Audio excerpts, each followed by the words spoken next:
मैं उस धर्म को मानता हूँ जो समानता, स्वतंत्रता और भाईचारा सिखाता है। Doctor B.R. अम्बेडकर। नमस्कार। हमारे YouTube चैनल आगाज एक सार्थक प्रयास में आप सभी का बहुत बहुत स्वागत है। आज हमारे चर्चा पर चर्चा का मुद्दा है भारत में सांप्रदायिकता, जिस पर बात करने के लिए हमारे बीच माननीय श्री जितेंद्र यादव और छोटे लोहिया, जो कि एक बहुत ही सम्मानित व्यक्ति और एक प्रखर वक्ता के रूप में जाने जाते हैं, हम लोगों के बीच उपस्थित हैं। और हम लोगों के बीच दूसरे वक्ता के रूप में आकाश सिंह और हमारे एक और वक्ता कुलदीप सिंह जी उपस्थित हैं, जो कि सांप्रदायिकता पर अपनी अपनी राय रखेंगे। तो सबसे पहले हम अपनी चर्चा का शुरुआत करेंगे माननीय श्री आकाश जी के साथ। मैं चाहता हूं कि आकाश जी सांप्रदायिकता पर अपनी राय को रखें। सभी दोस्तों को नमस्कार। आज जो चर्चा होने वाला है वो सांप्रदायिकतावाद का होने वाला है। सांप्रदायिकतावाद को इंग्लिश में हम लोग कम्युनलिज्म बोलते हैं और इस शब्द का लास्ट में IS जुड़ जाता है, इसमें जुड़ जाता है। इसका मतलब हो जाता है आइडियोलॉजी। और मेरा व्यक्तिगत रूप से मानना है कि कोई भी आइडियोलॉजी जो होती है वो यूनिवर्सल नहीं होती है, सभी आइडियोलॉजी सेक्शनल होता है। तो एक प्रकार से देखा जाए कम्युनलिज्म भी सेक्शनल आइडियोलॉजी है। अगर कम्युनलिज्म को हम लोग 3 बेसिक्स एजम्पशन पर इसको समझने का कोशिश करें तो पहला एजम्पशन जो है इसका होगा कि अगर कोई रिलीजियस ग्रुप है, अगर वो ये फील करती है कि हमारा जो रिलीजियस इंटरेस्ट है वो कॉमन इन नेचर है, तब तो ठीक है, इससे कुछ नहीं होगा समाज में। एक तरह से मॉडरेट फॉर्म ऑफ कम्युनलिज्म है। अगर सेकेंड जो एजेंशंस है कम्युनलिज्म का, अगर कोई भी अगर रिलीजियस ग्रुप ये माने कि हमारा जो रिलीजियस इंटरेस्ट है वो हमारे रिलीजियस से अलग है, डिफरेंट है, तो इस सिचुएशन में भी कोई दिक्कत नहीं है भारतीय समाज के लिए, क्योंकि ये भी एक प्रकार का मॉडरेट फॉर्म ऑफ कम्युनलिज्म है। लेकिन अगर तीसरा जो एजम्पशंस है कम्युनलिज्म का, अगर ये कोई भी रिलीजियस ग्रुप अगर ये सोचता है कि हमारा रिलीजियस इंटरेस्ट दूसरे रिलीजियस ग्रुप से अलग ही नहीं है बल्कि हमारे रिलीजियस इंटरेस्ट से के अगेंस्ट है, तो फिर ये दिक्कत आएगा। ये क्या फिर लेगा, विरुलेंट फॉर्म लेगा। किसी भी सांप्रदायिकतावाद जो है विरुलेंट फॉर्म लेगा, वायलेंट का फॉर्म लेगा, जो कि अस्त व्यस्त हमारे समाज के लिए होगा। भारतीय समाज देखा जाए तो बहुतावाद है, इसमें कई सारे धर्म आते हैं, हिंदू, मुस्लिम, सिख, ईसाई, और कैसे इन लोगों को आपस में जोड़ कर रखना है ये हम लोगों का कर्तव्य होता है।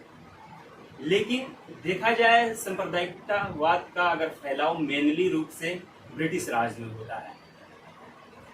जब 1857 की क्रांति हुई तो उसमें हिंदू मुस्लिम दोनों का योगदान रहा, जो मिलकर अंग्रेजों के खिलाफ लड़े और अंग्रेजों का पूरा जोर रूप से विरोध किए और उनका शासन जो था कुछ दिन के लिए उखाड़ फेंका। इससे कहीं ना कहीं देखा जाए तो अंग्रेजों को पता चल गया था कि अगर हिंदू मुस्लिम अगर यूनाइट रहेंगे तो ये इंडिया में हम लोगों को रहना बहुत दिक्कत हो जाएगा। तो उस समय क्या किए अंग्रेजों ने, एक पॉलिसी अपनाई, जिस पॉलिसी का नाम है डिवाइड एंड रूल पॉलिसी। उस समय के बाद देखा जाए जब जब सांप्रदायिकता हुआ हम लोगों का देश में, वो अंग्रेजों का देन है। 1905 का देखा जाए पार्टीशन, बंगाल को पार्टीशन कर दिया गया था और अंग्रेजों द्वारा ये मत दिया गया कि हम लोग सेपरेट बंगाल को इसलिए कर रहे हैं क्योंकि प्रशासनिक सुविधा के लिए कर रहे हैं, जबकि ऐसा नहीं था। उनका मेन मकसद था कि जो डोमिनेंट मुस्लिम एरिया है उसको डोमिनेंट हिंदू एरिया से सेपरेट कर दिया जाए। और फिर उसके बाद जो इंडियन लीडर्स थे एक मास मोबिलाइज किए धर्म के नाम पर। पहला बार ऐसा था कि जब एक पॉलिटिकल रीजन के लिए धर्म को भी इंक्लूड किया गया था, जबकि एक ये बहुत बड़ी भूल था भारतीय लीडरों के लिए, क्योंकि मेरा मानना है कि अगर धर्म राजनीति से जुड़ जाएगा तो ये समाज के लिए अच्छा नहीं होता है। क्योंकि अगर धर्म जुड़ जाता है राजनीति में, पॉलिटिक्स में, इससे क्या होगा कि धर्म जो है वो तो डिस्ट्रैक्टिव होगा ही, उसके साथ साथ पॉलिटिक्स भी है वो भी खत्म हो जाती है। उसके बाद देखा जाए तो 1919 में जो खिलाफत मूवमेंट हुआ था, गांधी जी के द्वारा जो सहयोग किया गया था, जो खिलाफत मूवमेंट में मुस्लिमों का, वहाँ भी उसके बाद भी देखा जाए तो सांप्रदायिक दंगे हुए थे, जैसे चौरी चौरा कांड, जो मतलब पुलिस स्टेशन जो था लोगों का वो जला दिया गया। इससे नॉन कॉपरेशन जो मूवमेंट था उसको वापस ले लिया गया। फिर देखा जाए जब 1937 में जब इलेक्शन हुआ तो मुस्लिम लीग का जो परफॉर्मेंस था वो बहुत ही खराब था। तो उस समय मोहम्मद अली जिन्ना को ये लगा कि अगर अपना राजनीति बचाना है तो धर्म के नाम पर अपना राजनीति को फैलाना पड़ेगा। फिर 1946 में डायरेक्ट एक्शन प्लान लिया गया, जिसमें बहुत सारे लोगों का जान गया। जबकि एक तरह से देखा जाए तो वो दिन काला दिन है भारत के लोगों के लिए। उसके बाद हमारा देश आज़ाद हुआ और हमारा जो देश है वो डेमोक्रेसी को अपनाया। लेकिन जब लोकतंत्र को अपनाया तो लोगों को ये पता ही नहीं था कि डेमोक्रेटिक नॉर्म्स और वैल्यूज क्या है।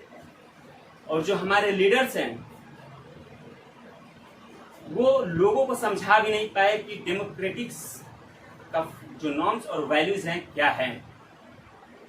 और समय समय पर कोई भी राजनीतिक पार्टी हो, वो पहले की जो राजनीतिक पार्टी हो या अब जो राजनीतिक पार्टी हो, कहीं ना कहीं धर्म और जाति का सहयोग लेती है चुनाव जीतने के लिए, जबकि ऐसा नहीं होना चाहिए। इससे हमारे देश में एक तरह से लोगों के बीच मतभेद उत्पन्न होगा।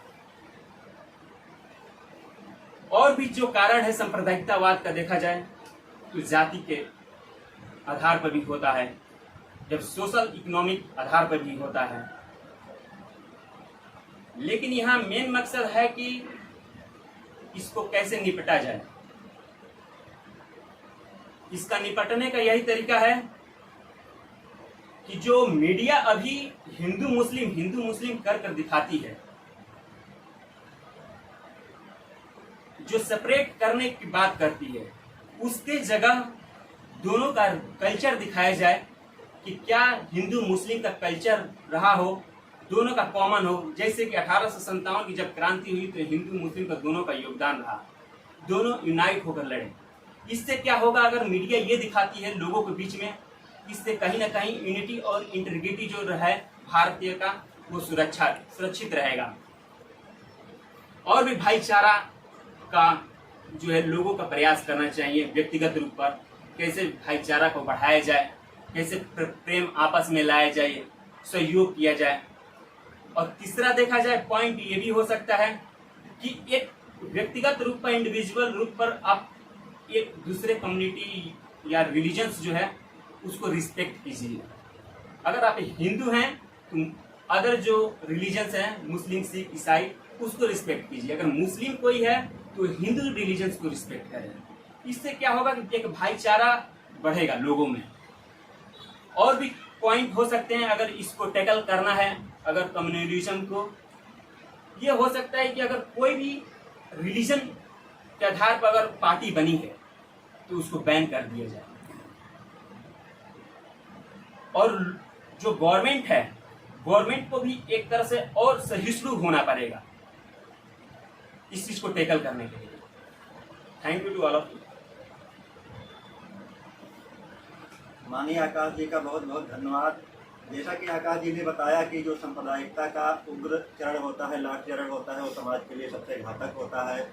और सांप्रदायिकता का कैसे विकास हुआ अंग्रेजों के समय में, चाहे वो 1857 की क्रांति रही हो, चाहे बंगाल का विभाजन रहा हो, बहुत ही अच्छे तरीक़ों से अपनी बातों को रखा। और जैसा कि आकाश जी ने बताया कि इसके समाधान में जैसे मीडिया की भूमिका बहुत महत्वपूर्ण है, मीडिया को एक समन्वित संस्कृति पर बल देना चाहिए, सभी लोगों को सहिष्णु होना चाहिए, तभी समाज में समरसता आएगी और हम सांप्रदायिकता जैसे समस्या से निपट पाएंगे। तो अगले कड़ी में हम जाएंगे कुलदीप जी के पास। कुलदीप जी बताएं कि सांप्रदायिकता का विकास जो है वो किस प्रकार से भारत में हुआ है। सभी दोस्तों को नमस्कार। आज के इस अवसर पर बोलने के लिए, और आज का अवसर जो है सांप्रदायिकता, यह एक ऐसा विषय है जो आज के समय में हर मनुष्य को समझना और जानना जरूरी है, क्योंकि सांप्रदायिकता धर्म में उत्पन्न हुआ अतिवाद का एक चरण है। अतिवाद एक ऐसा रूप है जिसमें सबको अधिकार ही होता है कि किसी चीज़ को ले जाना, वहाँ तक ले जाना कि जहाँ पे हिंसा से लोग प्रभावित हो। और जाहिर सी बात है कि इसका विकास धीरे धीरे नहीं हुआ, ये तो बहुत पहले की बात है।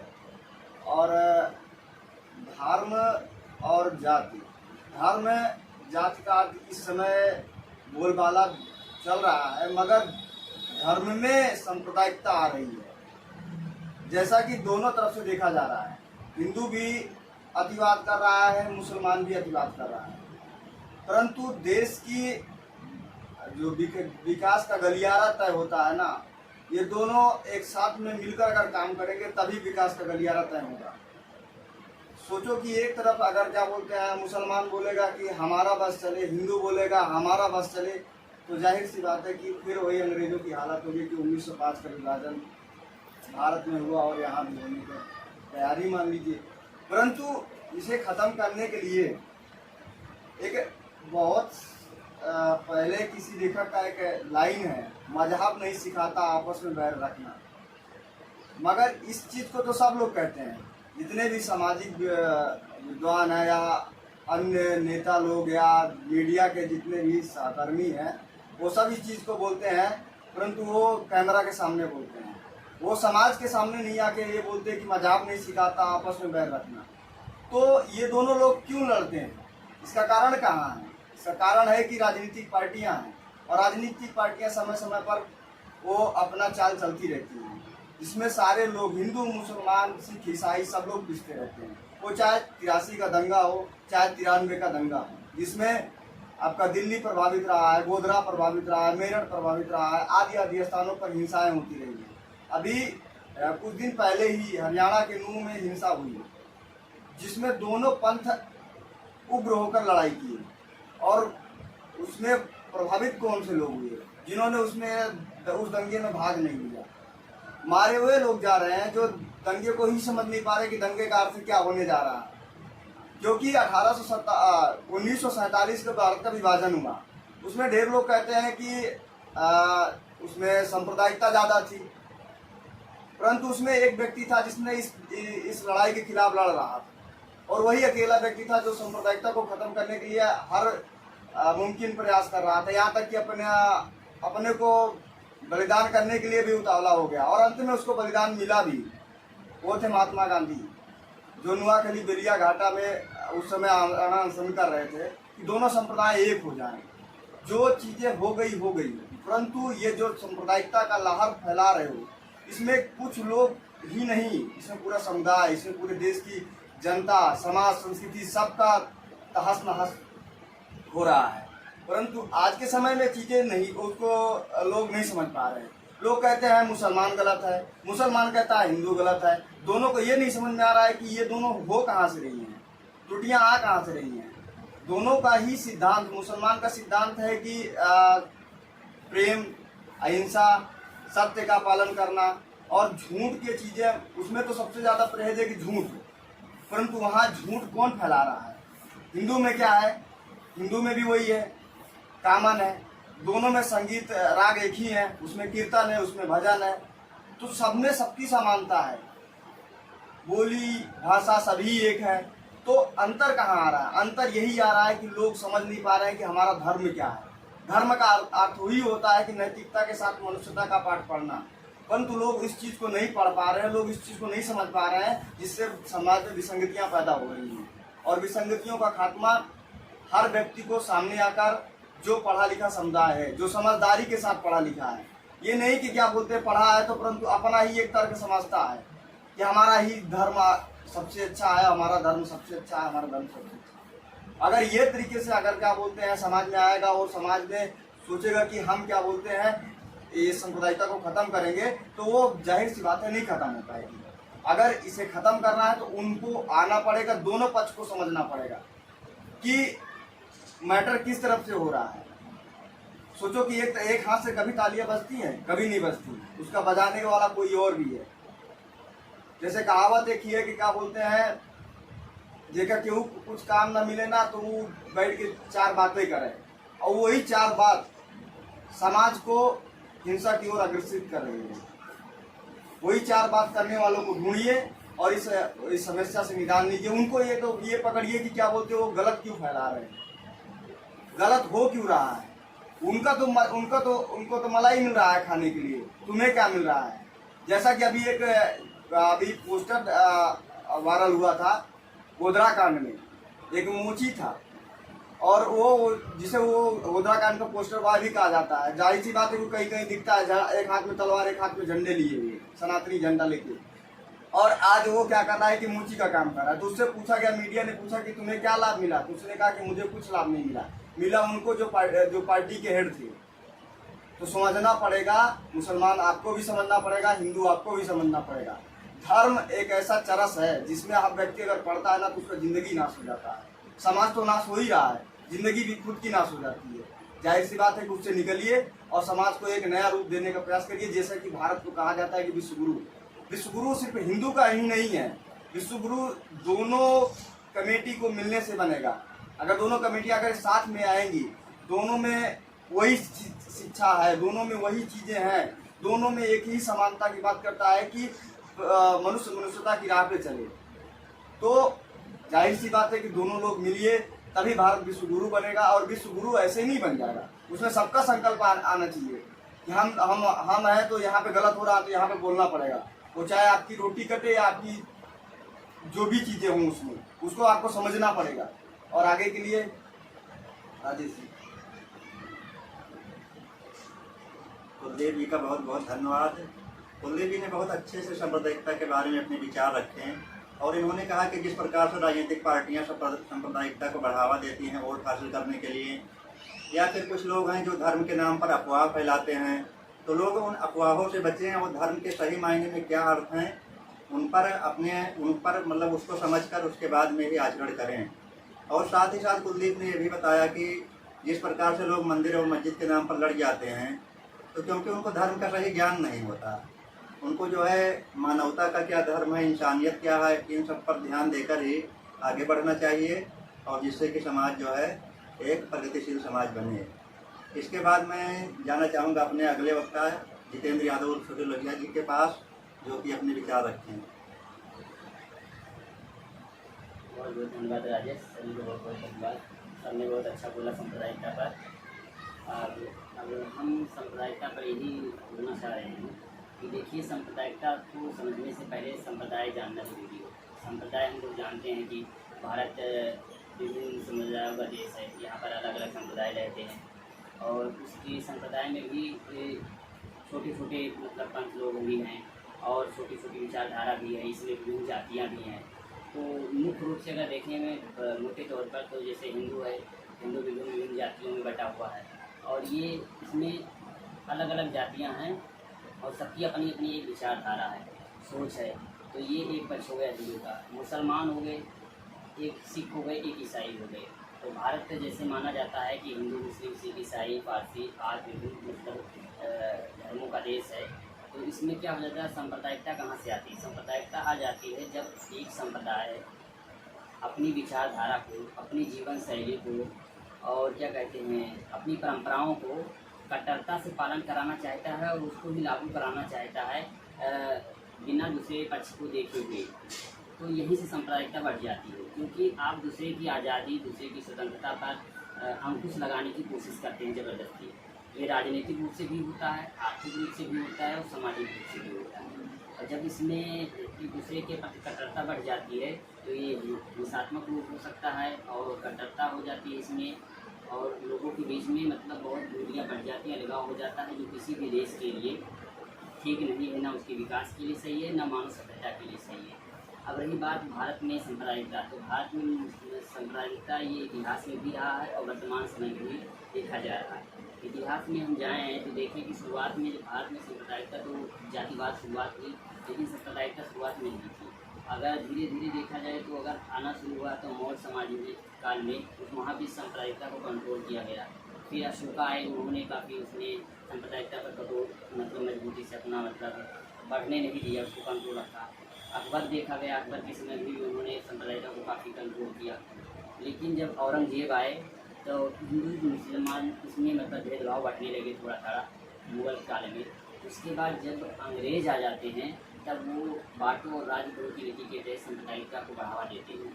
उस समय क्या होता है कि जैसे जब अंग्रेज आए तो भारत में जो अभिजात वर्ग थे, चाहे हिंदू में चाहे मुस्लिम में, तो उन्होंने पहले जातियों को तोड़ना शुरू किया। क्योंकि उस समय भारत में धर्म को लेकर बहुत ज़्यादा मतलब वो नहीं था, क्योंकि उस समय मुगल काल धीरे धीरे खत्म हो रहा था, तो हिंदू मुस्लिम को लेकर बहुत ज़्यादा मैटर नहीं था। क्योंकि मुगल काल चल रहा था तो ये क्लियर था कि मुसलमानों का मतलब या मुगलों का मतलब सत्ता स्थापित है और उनका मतलब चलता था सत्ता। तो हिंदू मुस्लिम को लेकर बहुत ज़्यादा विवाद नहीं होते थे, क्योंकि पावर में रहते थे मुगल वो मुसलमान। और अंग्रेज़ जब आते हैं तो पहले वो हिंदुओं में अभिजात वर्ग को अपने पक्ष में लाते हैं। तब वो क्या कहते हैं, जमींदारों को बनाते हैं अभिजात वर्ग के लोगों को, और उनको बड़ी बड़ी मतलब स्तर पर उनको रखते हैं अपने मतलब जहाँ उनको नौकरियाँ देते हैं और उनको कुछ सम्मानित भी करते रहते हैं, बड़े बड़े राजाओं को जो अभिजात वर्ग से आते हैं। ऐसे मुसलमानों में भी उन लोगों के जो शासक आते हैं उन लोगों को सपोर्ट करते हैं या उन लोगों को राज दिलाते हैं। ऐसे फिर जातियाँ जब तोड़ लेते हैं तो उसके बाद जब धीरे धीरे भारत में राष्ट्रवाद उठने लगता है, जब आपस में हिंदू मुस्लिम सब टूट जाते हैं, भारत में मतलब आर्थिक क्षण होने लगता है, तो जब भारत को समझ में आता है कुछ बुद्धिजीवी लोगों को, तो वो राष्ट्रवाद की तरफ चलते हैं। तो राष्ट्रवाद की तरफ चलते हैं तो भारत में सभी जैसे हिंदुज़म में सभी जातियों को एक साथ लेकर चलते हैं। तो उसी में उस समय लोग क्या होता है, लोग बहुत बौद्धिक रूप से भारत में क्या कहें तार्किक रूप से बहुत सफल नहीं होते हैं। तो फिर क्या होता है, लोग धार्मिक रूप से राष्ट्रवादी होना चाहते हैं। तो इसके लिए गणेश उत्सव मनाते हैं या विभिन्न दुर्गा पूजा आता है या विभिन्न ऐसे प्रोग्राम भारत में शुरू किए जाते हैं जो धार्मिक हो और लोगों में एकजुटता उत्पन्न की जाए। लेकिन ये एकजुटता एक धर्म में होता है, उनके जातियों में हो जाता है। जैसे निचले दलित वर्ग से पिछड़े थे, ये सबको एक साथ जोड़ा जाता है। और जब इन लोगों को एक साथ जोड़ लिया जाता है, ऐसे मुस्लिमों में भी जोड़ा जाता है। तो मुस्लिमों में भी कई आंदोलन चलाए जाते हैं ताकि ये लोग एक साथ जुड़ाएँ। और जब ये लोग अंग्रेज़ के खिलाफ एकजुट होकर जब मतलब आवाज़ उठाते हैं, तब फिर अंग्रेज़ एक दूसरा मतलब अपना कॉन्सेप्ट लागू करते हैं, फिर धर्म में विभाजन करना शुरू कर देते हैं। तब उस समय मतलब ये हिंदू और मुस्लिम का मतलब मैटर करते हैं और हिंदू मुस्लिम होते हैं। जैसे 1909 में इन्होंने लाया सांप्रदायिक चुनाव वाला।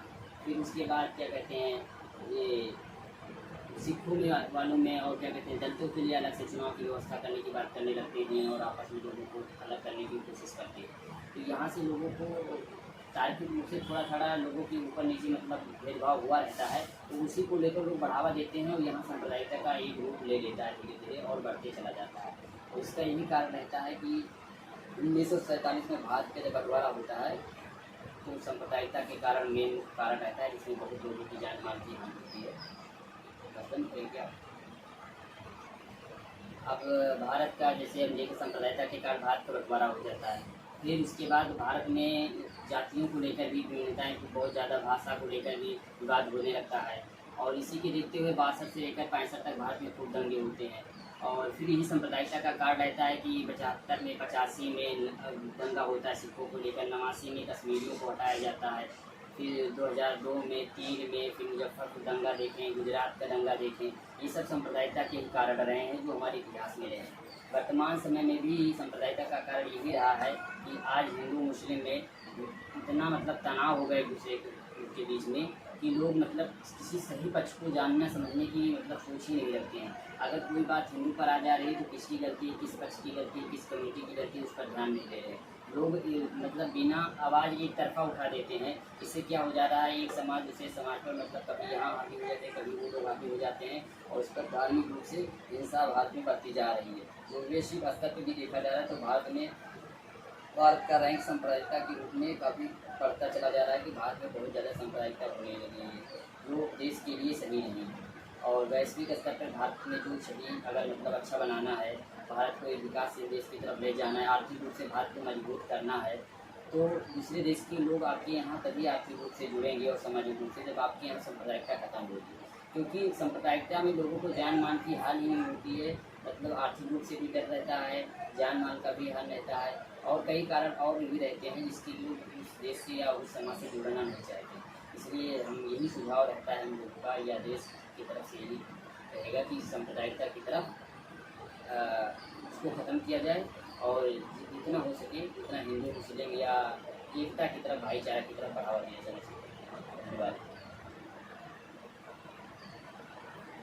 माननीय लोहिया जी का बहुत बहुत धन्यवाद। और हम इसके बाद में चाहेंगे कि कुलदीप जी जो है अपनी बातों को रखें। जी धन्यवाद दोबारा मौका देने के लिए आचार्य जी। देखिए, सांप्रदायिकता एक ऐसी मुद्दा है जो बहुत ही विचलित करने वाला है। उसमें हर जात हर धर्म के लोग हैं और सब में अतिवाद की भावना है। एक बात बताता हूँ, क्योंकि देखिए ये तो समाधान करने का मैं कोई तो रहस्य बता नहीं सकता, मैं ना इतना बड़ा ज्ञानी हूँ, क्योंकि दुनिया में बहुत सारे लोग हैं जो चीज़ें समझाने की कोशिश कर रहे हैं, परंतु कम्युनिटी के लोग समझने का प्रयास नहीं कर पा रहे। मगर मेरा थोड़ा सा प्रयास है कि लोगों को थोड़ा सा समझाया जाए। देखिए, धर्म में कहा जाता है कि भगवान ने आपको बनाया और अल्लाह ने आपको बनाया, जीसस ने आपको बनाया, परंतु हम लोगों ने एक अल्लाह को बना दिया है और हम लोगों ने एक भगवान को बना दिया है, एक जीसस को बना दिया है, जो वो खतरे में पड़ गए। उनके बनाए बंदे खतरे में नहीं है, परंतु हमारे बनाए भगवान खतरे में पड़ गए। इसके लिए हम लोग लड़ रहे हैं। हमें ये समझना होगा कि जो हम भगवान को बना दिए हैं, उससे पहले तो समझे कि हम भगवान को किस रूप में बनाए हैं। कहीं क्या रूप दे दिया गया है, कहीं क्या रूप दे दिया गया है, तो पहले वहाँ से निदान हो, लोगों को समझ में आए कि हाँ, हमने जो चीज़ें बनाई ये सरासर गलत है, पाखंड है। और पाखंड रूप से पहले अलग होना पड़ेगा भारत के उन चुनिंदा व्यक्तियों को जो इसमें अपनी सहिष्णुता को नहीं दर्शाते कि हाँ, हम ये चीज़ें सहिष्णुता के साथ नहीं चलनी चाहिए। मैं एक बात बताता हूँ। एक बार हम ट्रेवल कर रहे थे, तो स्टेशन के बाहर 2 इमारतें थी। उन इमारतों में एक हिंदू का धर्मस्थल था और एक मुसलमानों का, और एक भगवा रंग कलर के पुते हुए मंदिर में था, रूप में था, और एक मस्जिद के रूप में जो हरा रंग का था, और दोनों ही एक सटे हुए दीवार के रूप में थे। तो मैं और मेरा दोस्त तो स्टेशन पे खड़े होकर बात कर रहे थे कि यार देखिए, ये दोनों धर्म के अलग अलग और चरमपंथी हैं, कि दोनों को एक तरफ नहीं देखते कि हाँ, इस तरफ हम उनको देख ले सही नज़र से, उस तरफ हम उनको सही नज़र से देख लें, परंतु ये दोनों खड़े क्यों हैं? ये दोनों आपस में टकरा क्यों नहीं रहे? तो उसने जवाब दिया कि ये तो मिट्टी के मतलब वो ईंट के बने हुए दीवार हैं, ये लोग कैसे टकराएंगे? इनके अंदर वो जान नहीं है, बुद्धि नहीं है, तो टकराएंगे। तो हम फिर उस दिन तो सोचे कि यार, उनके अंदर बुद्धि नहीं है, जान नहीं है, तो टकरा नहीं रहे हैं, परंतु मनुष्य जो है उसके अंदर बुद्धि भी है, उसके अंदर जान भी है, वो चल भी सकता है, तब फिर आपस में क्यों टकरा रहा है? इसका कारण खोजना पड़ेगा आप सब लोगों को। ये जहाँ तक वीडियो जाएगी या जहाँ तक मेरी बात जाएगी, इस बात को में ये चीज़ें खोजना पड़ेगा कि वो क्यों टकरा रहे हैं। जब बुद्धि भी है, जान भी है, चलने की हिम्मत भी है, समाज को आगे बढ़ाने की क्षमता है, तो टकरा क्यों रहे? टकराने का कारण है कि आप टकरा नहीं रहे आज, क्योंकि भारतीय युवा के बारे में आज थोड़ा सा बात मैं बता रहा हूँ। युवा एक ऐसी अवस्था होती है जहाँ पर उत्तेजना बहुत ज़्यादा होती है, अग्रेशन, और उस व्यक्ति का दिमाग थोड़ा कम ही होता है और उग्रता ज़्यादा ही होती है उसके अंदर, और उसमें जो भी बात फीड कर दी जाएगी वो एक परत का रूप ले लेगी, और जब वो परत के रूप में रहेगी तो वो सदियों चलती रहती है, और वही युवा के रूप में आज भी चली रही है। कुछ झूठ चल रहे हैं, कुछ फरेब चल रहे हैं, जो कि कुछ लोगों द्वारा फैलाए जा रहे हैं, जिनको अपना बाजारी चलाना है, तो वो लोग फैला रहे हैं। तो उससे निजात पाने के लिए पहले युवाओं को सामने आना पड़ेगा। उनके अंदर जो ये कुठाराघात की मानसिकताएं आ गई हैं, जो समाज में सामंजस्य नहीं बैठा पा रहे हैं, भाई को नहीं देख पा रहे हैं। फेसबुक पे तो भाई 1000 बना लेते हैं, मगर सगे भाई को प्रेम नहीं देख पाते हैं। पड़ोसी को सही नज़रिए से नहीं देख पाते हैं। और रक्षाबंधन पे आएगा तो सभी बहनों को हम रक्षाबंधन की हार्दिक शुभकामना देते हैं। सभी धर्म, कोई धर्म, किसी भी धर्म का आएगा तो हम उसको बधाई देते हैं, परंतु जिस दिन अपने ही बगल में चीज़ें मनाई जाती हैं तो वहाँ पर कहते हैं यार ये तो गलत बात है, यहाँ नहीं मनाना चाहिए। तो पहले वहाँ से अपने आप को पहले स्वच्छ करो और फिर समाज खुद ही स्वच्छ हो जाएगा। हर व्यक्ति को सामने आना पड़ेगा और हर व्यक्ति को इस नज़रिए से देखना पड़ेगा कि हमारा देश, हमारी समाज, हमारी संस्कृति रूढ़िवादिता और जड़ता के सिद्धांत पे ना जाए, उसमें नव परिवर्तनकारी सिद्धांत आए और लोगों में एक नवाचार का सिद्धांत पैदा हो। धन्यवाद। इसी के साथ सभी वक्ताओं का बहुत बहुत धन्यवाद। अगले रविवार को हम मिलेंगे किसी नए मुद्दे के साथ। नमस्कार।